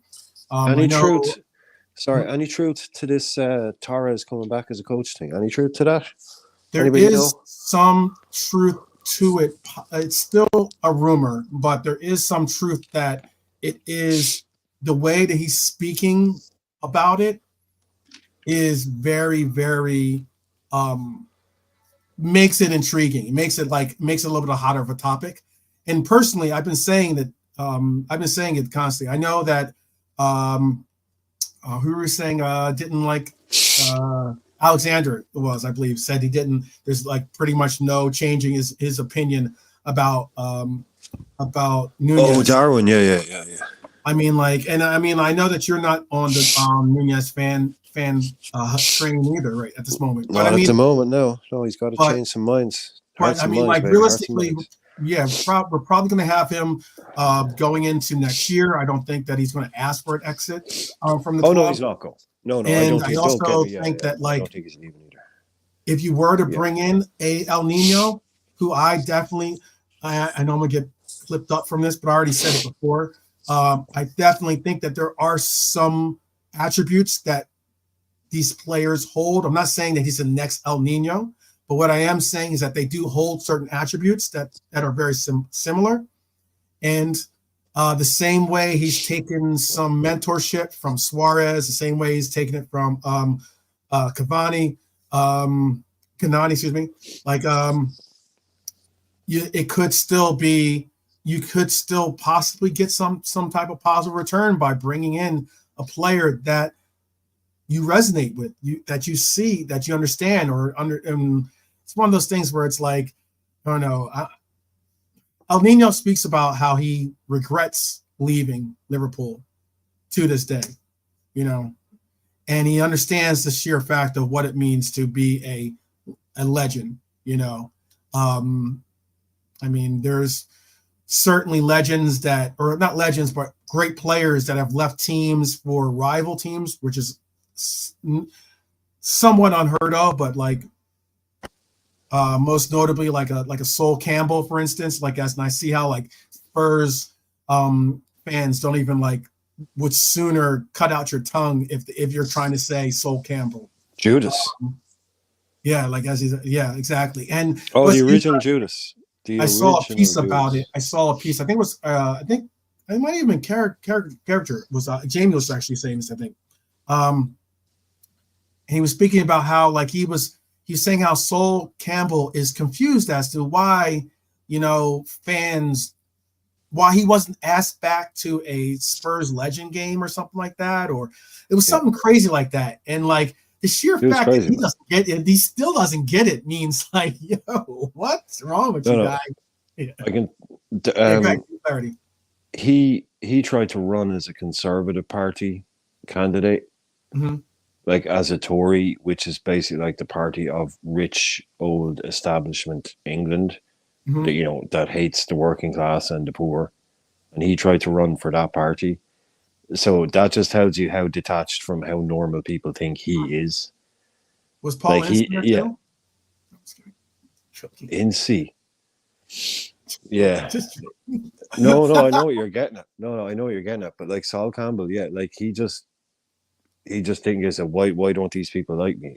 It's just honestly, you're not just he completely he is a really odd individual. Mm-hmm. He got a lot he's been very prominent about a lot of very important issues as well, because of how many jobs he applied for and didn't get, and there's lots to back up what he says, about him not getting certain jobs, which we don't want to go too deep into here, but there's also stories out there that saying, yeah, he's right, but he also did interviews for some jobs where the people are like, he's just a total weirdo. Like, the guy's just not normal. And it was like, okay, he had some crazy, weird ideas for some tiny little club. We're going to do this and do that. And they're like, yeah, okay, so, yeah, we'll give you a call on Monday, kind of thing. But a really odd guy. But I think the first player, he's the first ever £100,000 a week player in the Premier League. Wow. Yeah. So that's a long time ago. Like, when you look at it, to be earning £100,000 a week, he was, yeah. I don't know I don't know, like, what Alexander, I don't know if that's like, he's saying it's common for teams, for London teams, excuse me, for the London clubs to allow a player to join another. I can understand that to an extent, but not to, like, not from Spurs to Arsenal. I don't think that's that's almost as like, there's players, for instance, there's players that there's been transfers between Manchester United and Liverpool, but it's not common. Very, very, very, very, very few. Very, like, you probably count them on your hand, few. Yeah, and the last time, but the thing, it is common, but that is an extremely specific circumstance. That is a guy who was basically a club captain, one of the best players in England in his position, if not the best at the time, and highly rated across any club in Europe would have taken Sol Campbell. Yeah. And he was a Tottenham legend. And so not only did he turn his back on the club and leave for free, he did it to join literally their most hated rival. So it's not like, if it had been some random left back that never played and the club didn't really care, that kind of stuff, they're going to be, why are you joining Arsenal? But this would be like, it would be like Gerrard joining Man United on a free transfer. This was was, the context for that one was through the roof. Right. And that's why that was why in 20 years' time, people that never saw him play will still know that he's a Judas. Yeah. Yeah. It's just, you can't get away when you make that kind of decision. You can't get away from it. You can't get away from it. And I don't think, I personally do not look at, El Nino as a Judas by going to Chelsea, despite the fact that I do not like Chelsea, despite the fact that did hurt a lot to see him go to Chelsea. There are other circumstances that created that situation. It was always about the club. Yeah. All of those players that left because they stayed for as long as they could, and they knew it's going to be the same. It's going to be the same. I'm not going to win. And everyone tells them how good they are. And you're never going to win anything if you stay at Liverpool. The way it was going. What did that said? I'm sorry. Yeah. No, but you know what I'm saying? They left to win trophies. They literally did, these guys. They left to win trophies. Absolutely. And that's what I said. Always hurt. That's what Michael Owen said when he left. He's going to win. He's leaving, going to win trophies, and he did. He won trophies. That's what I said. But you win trophies at the extent of possibly.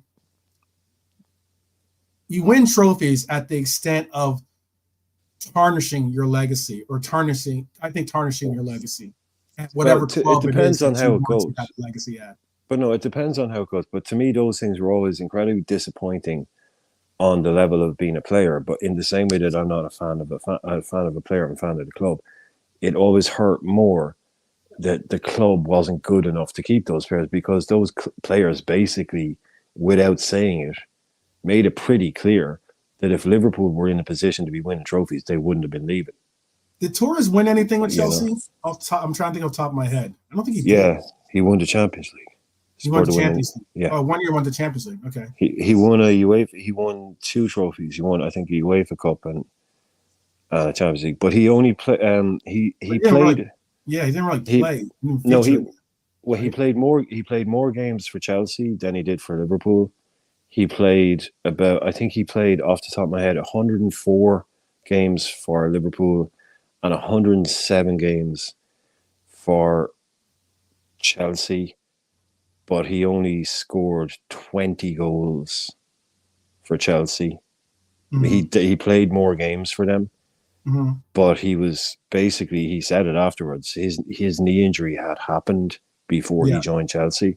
Yeah. So he knew he was kind of doing us a favor. Yeah, Torres won him the Champions League final. That's what I'm saying. Like, that was the only bit of redemption he got, and I was almost happy for him to do it. I was happier that he won the thingies, with Spain, but he actually did play more games for Chelsea than us, but he wasn't even half the player. It was a British transfer record when we sold him, but like I say, those things always hurt me on a massive, like, especially Owen Torres and Alonso, but it also hurt. That was the sting, but the thing that hurt the most was the fact that you knew they were only leaving because the club wasn't good enough, and it was just, why can't the club be good enough? I just wanted the club to be good enough to keep these players. Like, they're not leaving now. Torres isn't leaving now. When we're winning leagues. We got 50 million for him. That was, I think it was like 50 million or something like that, right? Oh, that was it. It was a British transfer record. And he did 35 million of it. The reason why I think is, like, I think it was Luca asked, like, he doesn't understand why, but there are some people who don't care about Owen going to United, but hate. Everyone hates him for that, dude. Luca, everybody hates him. I think it's the. Don't worry about that. I think it is the opposite. It is the opposite. Everybody hates Owen for going to. That was the nail in the coffin. Yeah. I didn't really have a problem with him going to Madrid because, again, as he said, he was done at 20 and he joined Madrid at like 24. Mm-hmm. Like, he was not even the same player when he went there. He did us a favor.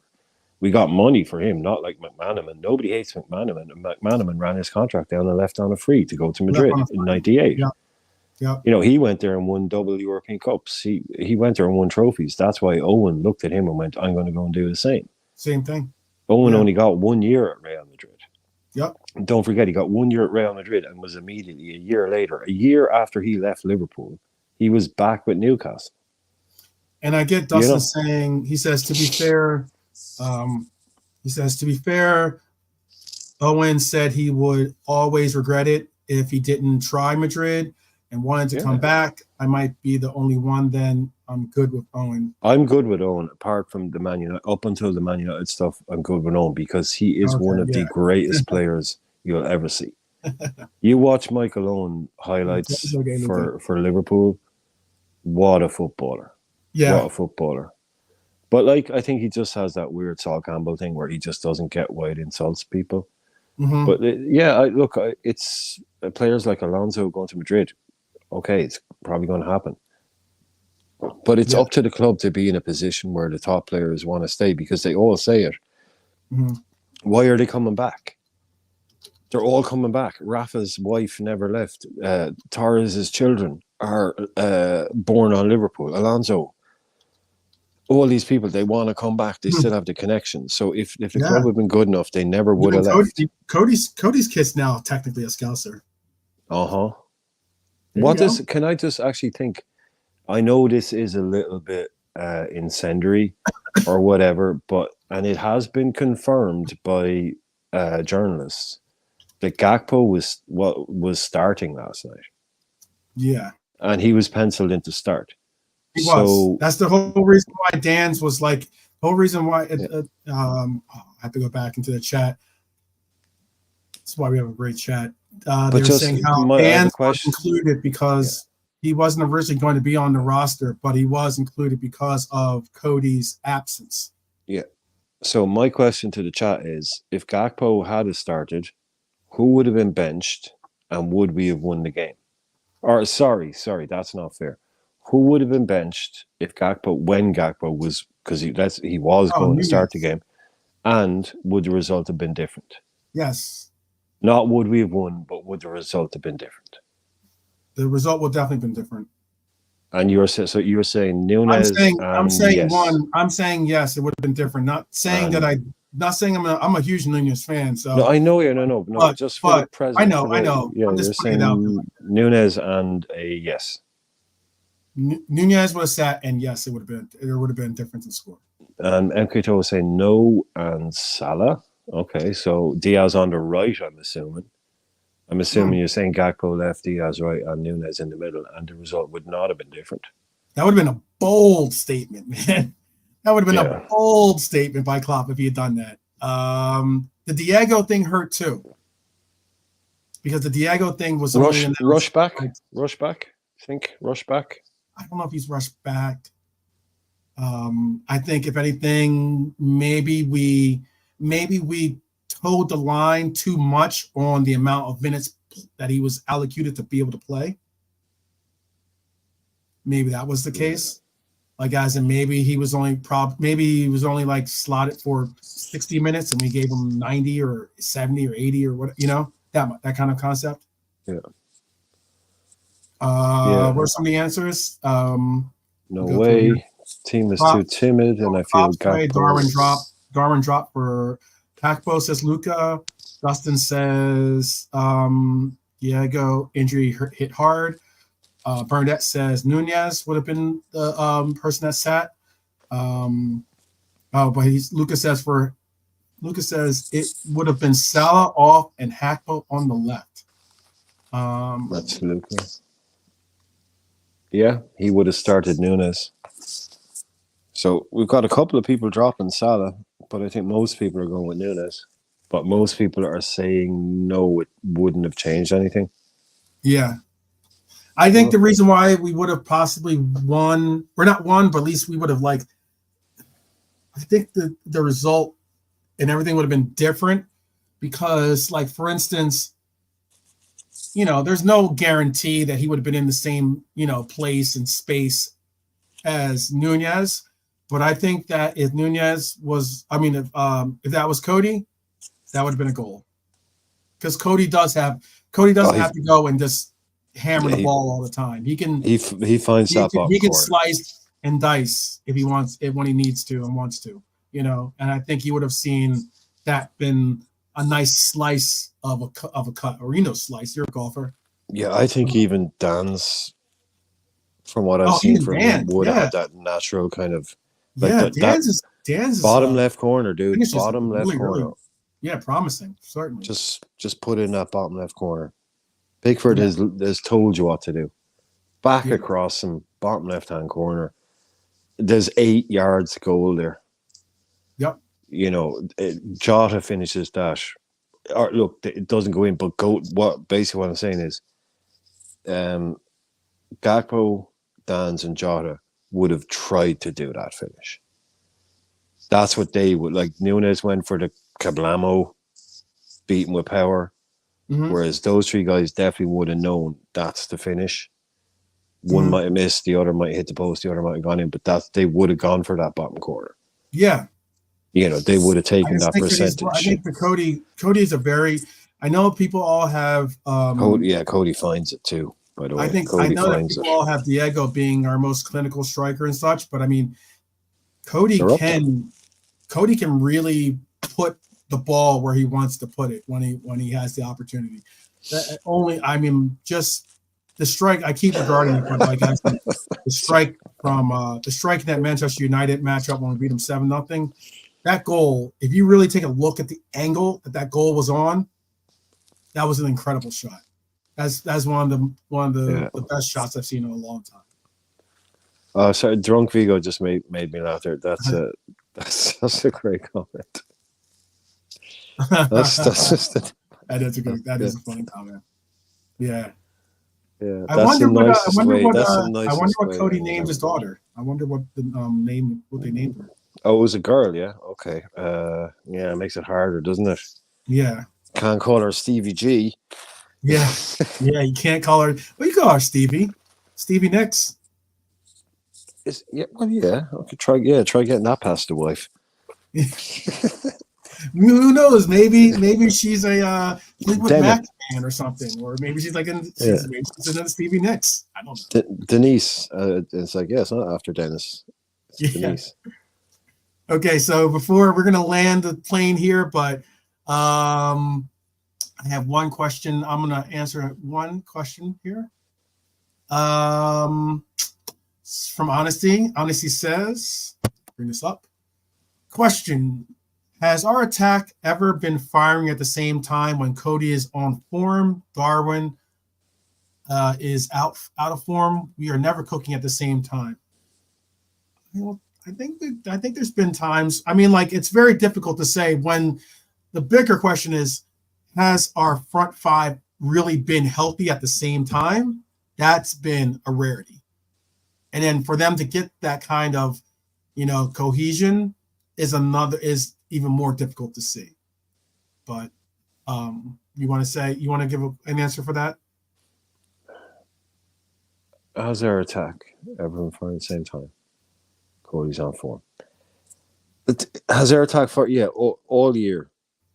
There's never been a consistent call it an attack or a front five. Right. I don't think of any really been front, mid, back line, even our goalkeeping. Yeah, even our goalkeeping. We've had injuries. We've had we've had some serious injuries. Not saying I don't know if we had the most or not, but I know that we've had some serious injuries to key essential players on this team. The only team that can literally go to arguments with us in that are Tottenham and Newcastle. City haven't had it. Arsenal haven't had it. Tottenham have lost a lot of key players for long times, and Newcastle that are horrendous.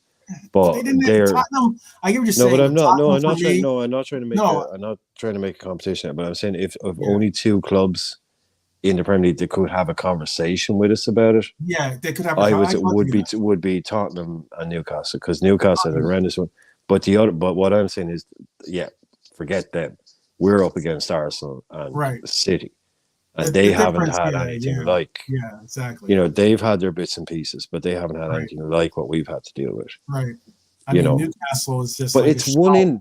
Yeah, it's one comes in, another gets injured. Someone comes back, someone else gets injured. It's just as soon as one guy comes in, we're losing another one. We haven't Newcastle, been able to get them. I mean, they had a player that was because of, it wasn't an injury, it was because of gambling. Well, he's been. I said at the time, and I said, don't buy that guy. He doesn't want to be there. But talented I'd player. be interested to see what happens to him. He's not invested in doing good things. And then with you said Spurs, then you said Spurs too, and I would agree. Spurs lineup or front, starting 11, absolutely have been hit pretty hard, but Spurs weren't unlike us. We did have other players that could feasibly be substituted in, because they were just they're primarily just that 11 was their strong, and then their bench was just like whatever, in my opinion. But like, we at least had some pieces to maybe fit into other parts of our team. It just so happens that they were injured too. We've all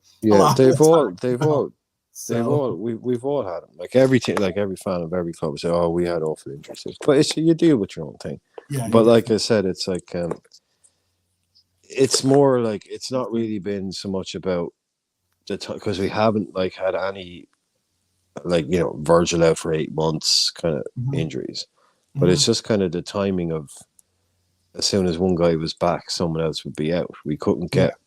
I think that's what Honesty is talking about as well, is having a lot of these people together at the same time. The Salah one was probably the one that was most disruptive, because we had to change everything up and around, and then it was like he came back, but it took us a while to realize that even after he came back that he wasn't really playing very well. Mm-hmm. So it's you know what, the Chelsea game was a very refreshing game, to be honest with you. That probably is a very good example of when we have healthy players. I think we were relatively healthy at that moment, or that point at least. Early in the season, or we played Chelsea the first game, but I mean, first game of the season. Chelsea, kind of Aston Villa type, but then we started getting players was early in the season. Then we started getting players suspended. That was the problem earlier on. We kept getting people suspended. Yeah, yeah, Trent yeah, got suspended, then Van Dijk got yeah. suspended, then BBD got suspended. McAllister. Yeah, Well, he got that thing rescinded, suspended but and let off suspension. Yeah, yeah, then Canada was out. So it was all that. We haven't really been able to put a first choice. Let's just say, for the sake of argument, Ali, Trent, Robbo, Kanate, Gomez, or Robbo, Kanate, VVD, Endo, McAllister, Sabazlai, Diaz, Nunes, Salah. We haven't yeah, been able to put that out there yeah. for Lucas got 10 you. games in a row. You know what I mean? We haven't been Yeah, able to put that out there for 10 games in a row. Not that yeah, any team can do that, but just a big chunk of time of having our set first team, most of them fit all the time, week in, week out, and getting up. It was this guy in, that guy out, this guy in, that guy out. yep, yep. It's been like that all season. I think that when you look, when you kind of take a step back and look at it, that will be a big part of why we were very disjointed and not Mm-hmm, really able to put rhythm together mm-hmm, in our play. mm-hmm. And that, the refereeing, exactly.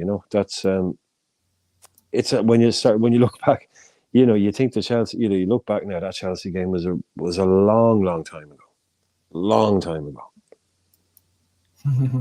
Yep, it was.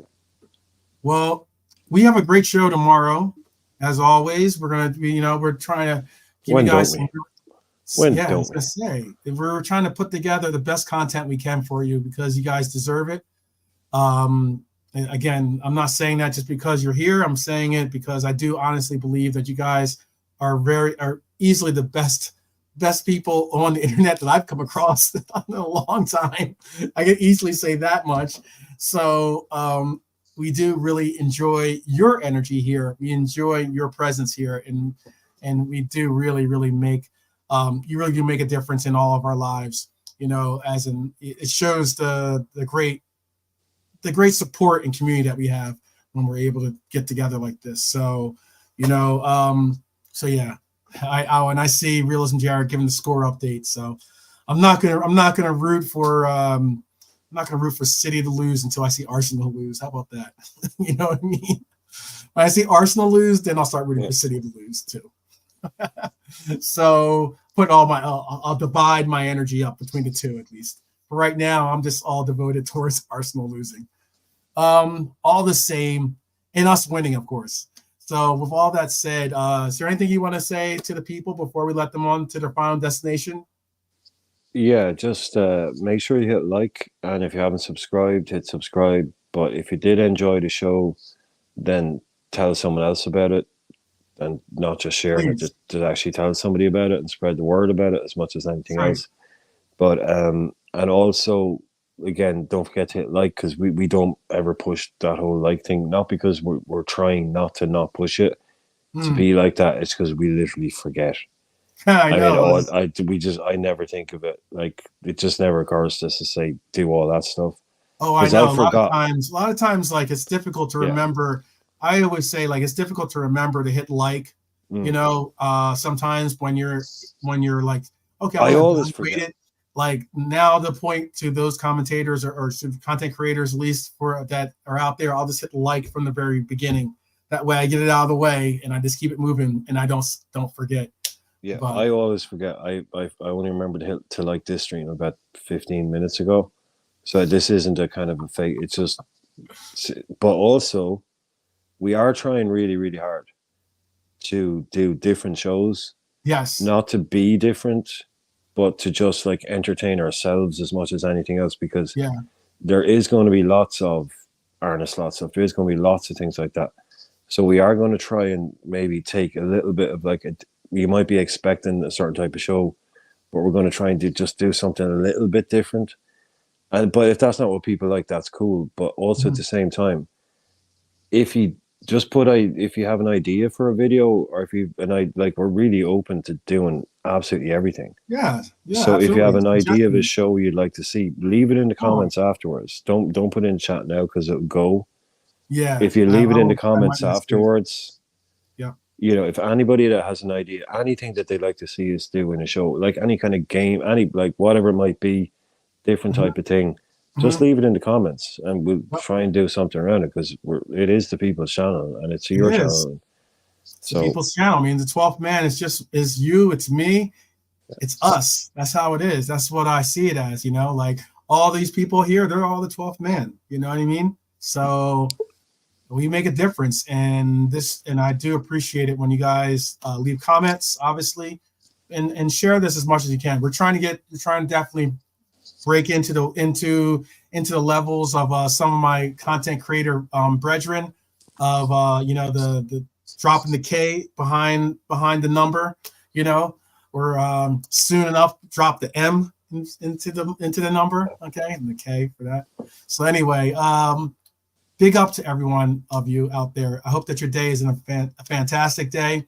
We'll see you tomorrow, same place, same time as always. That's 7 p.m. hour of the UK time.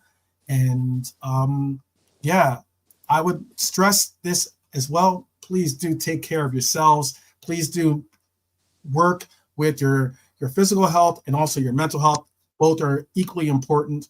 And if you need to, reach out to a professional or, you know, someone that can help you, whether it's loved ones, whether it's professional help. Just don't be scared to do it.